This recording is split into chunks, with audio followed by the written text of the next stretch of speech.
નમસ્કાર મિત્રો, અહીંયા શું પૂછ્યું છે આપણને? 15 માણસોને એક કામ કરતાં 45 દિવસ લાગે, તો 25 માણસોને આ કામ કરતાં કેટલા દિવસ લાગશે?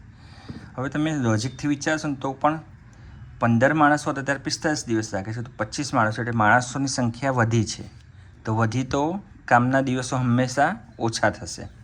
એટલે કે આ જવાબ તો ના જ આવે, 75 પણ ના આવે અને 55 પણ ના આવે. 45 દિવસ કરતાં તો ઓછો જ થશે. હવે આપણે થોડું મેથડ થ્રુથી જઈએ આપણે, બરાબર? તો એમાં શું થશે?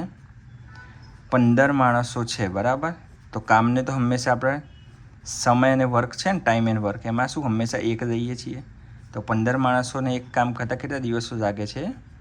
45 દિવસ. તો 25 માણસો છે, માણસોને આપણે એમ લઈ લીધા, તો એ જ કામ સેમ કામ કરતાં કેટલા દિવસ લાગશે? તો આપણે ધારો કે x દિવસ લાગે છે, ધારી દઈએ. હવે અહીંયા જોજો, m બરાબર શું થાય? 1 ભાગ્યા આ 45 ગુણ્યા 15 છે, નીચે જતું રહેશે. 45 ગુણ્યા 15, તો mની કિંમત આપણને મળી ગઈ, બરાબર? તો બસ હવે mની કિંમત અહીંયા મૂકી દઈશું તો આપણો જવાબ xની કિંમત મળી જશે.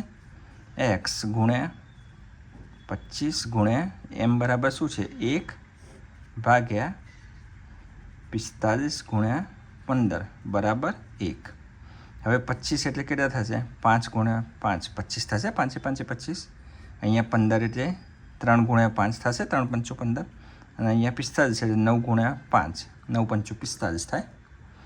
આ 5 વડે આ 5 કપાઈ જશે, આ 5 વડે આ 5 ઉડી જશે, તો ઉપર બચશે x, નીચે બચશે 9 ગુણ્યા 3, 9 તરી 27 બરાબર 1. તો x બરાબર શું થશે? 27.